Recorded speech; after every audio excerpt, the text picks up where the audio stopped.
And so I'd like to talk a little bit about, if you will, the root of that, the root of the suffering, how our vessel gets turned upside down. Would you mind? Wow. It's a deep question. Yes. So the yoga tradition is pretty clear that the origin of suffering is beginningless. That is, for human beings, we have an innate misperception of ourselves in relation to who we are and the world we live in.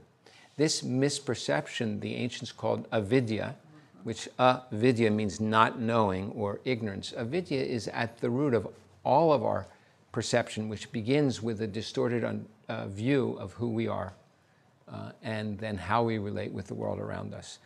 So this avidya is the symbol, again, another symbol that they use in the tradition is that avidya is the field, a very fertile field in which the seeds of suffering grow. Those are called the kleshas. The first is avidya, which is the ignorance itself. And the sutra of Patanjali says, avidya kshetram uttaresham. So avidya is the field in which the others grow.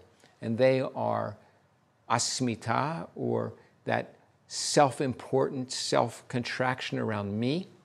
What's going to happen to me? Why is it happening to me? Raga, the attachment to things that at least we think will bring us pleasure.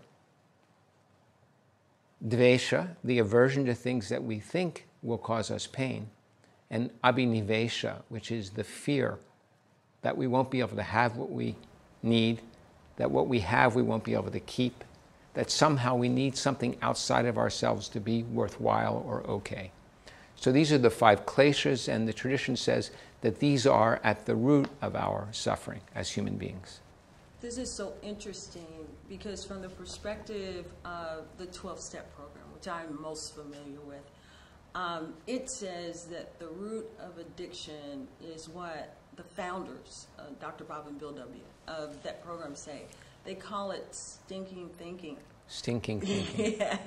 And that they say that the root of addiction is in our misperception of ourselves. Mm-hmm. That ultimately it's the disease of the lost self, that we've lost ourselves in some way and we forget who it is that we really are. And that so reminds me of what you're speaking to relative to avidya. It seems that these great minds who founded the 12-step program and the amazing work that's happened as a result of their insight tapped into what the Vedic people call Sanatana Dharma. Sanatana Dharma means the universal teachings that are relevant for all human beings of any culture, any gender, any age group through all time, about the nature of human suffering, the causes of that suffering, the path to overcome that suffering, and the arrival at that goal, which is life beyond suffering. That's the essential teachings of yoga as well, and the yoga tradition offers methods of practice to help us do that work. Thank you. It's very, very, I love that. I love to find the connections between these things in that way.